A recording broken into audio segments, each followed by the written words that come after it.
Differentiation and Engagement. My name is Christina Baker. I'm currently a sixth grade elementary school teacher in the San Bernardino City Unified School District. I've been teaching elementary school for 8 years. Prior to teaching, I was a sailor in the United States Navy as a gas turbine electrical engineer, deployed twice, saw the world, defended my country, and I'm proud to take those experiences back into my classroom and share them with my preteen students. I'm very excited to also share with you today the strategies that I use to help engage my students in curriculum.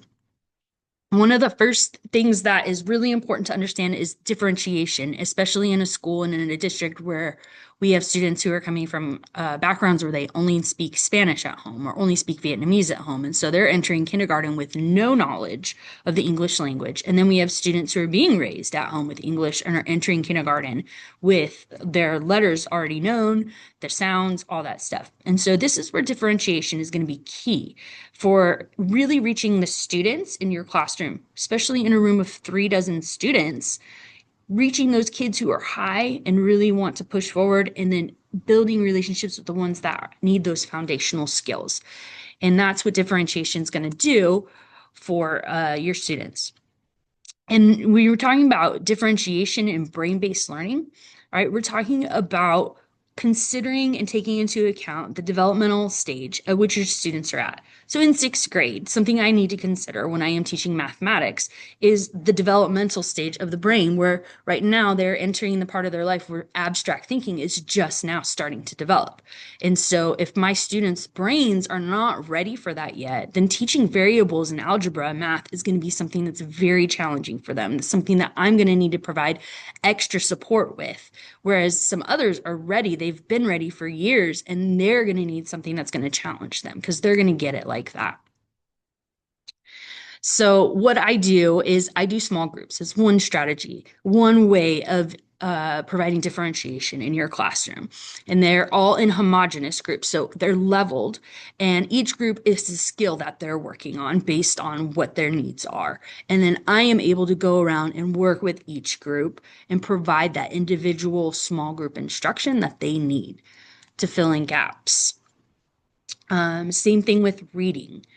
Providing visuals. You know, what's good for one is good for many. Universal design is also part of differentiation. So having visuals all over the classroom, focusing on cognates, really stopping and pausing while you're reading and making sure that we understand the vocabulary in the questions that we're answering in the novel that we're reading.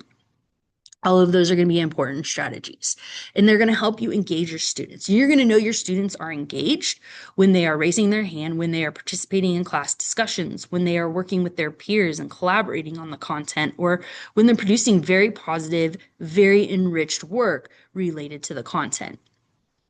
And what you're going to see is in the brain, that's going to look like all these neurotransmitters that are firing, four of them specifically. When we're talking about serotonin, we're talking about decrease in cortisol, increase in dopamine, and an increase in norepinephrine.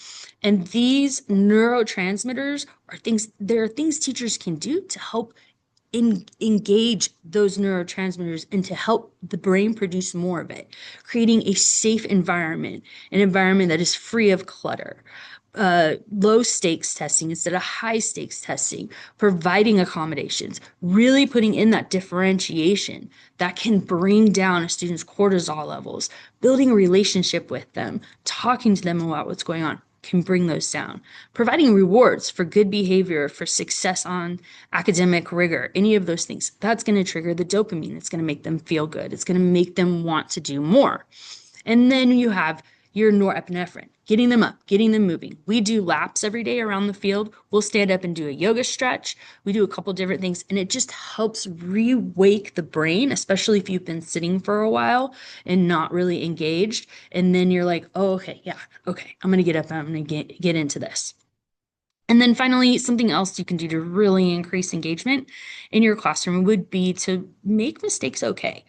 Right? Make mistakes, show the kids how to respond to those mistakes in an appropriate manner so that they can learn. Often kids start to learn as they get older through the school years that if they raise their hand and they have a wrong answer, they could be laughed at, they could be made fun of. And so creating a classroom community where we don't laugh at people, we don't make fun of people. One day that's going to be you. We are all human. We are all going to get answers wrong. And so really encouraging kids to make mistakes because this is one of the ways they're going to learn to grow. All right. Thank you. These are the references that were used as well as noted on every slide.